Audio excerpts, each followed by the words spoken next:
American રાષ્ટ્રપ્રમુખ Donald Trump ભારતને એક બાદ એક ફટકા મારી રહ્યા છે। હવે ટ્રમ્પની નજર અમેરિકાથી ભારત મોકલવામાં આવતા નાણાં પર છે। ટ્રમ્પે અમેરિકામાંથી વસાહતીઓ સ્વદેશ મોકલતા નાણાં ઉપર 5% રેમિટન્સ લાગુ કરવાની દરખાસ્ત કરી છે। ટ્રમ્પના નિર્ણયથી એનઆરઆઈ તરફથી ભારત મોકલાતી રેમિટન્સની રકમમાં 1.6 અબજ ડોલરની વધુનું નુકસાન થવાની આશંકા છે। ટ્રમ્પ સરકારે સંસદમાં 389 પાનાનું એક બિલ રજૂ કર્યું, જેનું નામ the one big beautiful bill છે।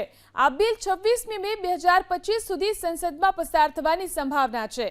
જો બિલ પસાર થાય તો અમેરિકામાં વસતા એનઆરઆઈને સૌથી મોટો ફટકો પડશે, કારણ કે અમેરિકા એનઆરઆઈનું સૌથી મોટું કેન્દ્ર જ નથી, પરંતુ ભારતમાં રેસિડેન્સ મારફત વિદેશી ઊંડિયામણનો સૌથી મોટો સ્ત્રોત પણ છે।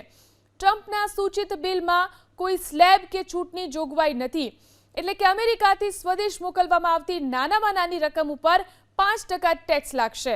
અમેરિકાના સૂચિત ખરડાને પરિણામે અમેરિકામાં વસતા 45 લાખથી વધુ ભારતીયો માટે સ્વદેશમાં પરિવારજનોને નાણાં મોકલવાનું મુશ્કેલ બનશે। 45 લાખમાંથી 32 લાખ તો મૂળ ભારતના જ નિવાસીઓ છે।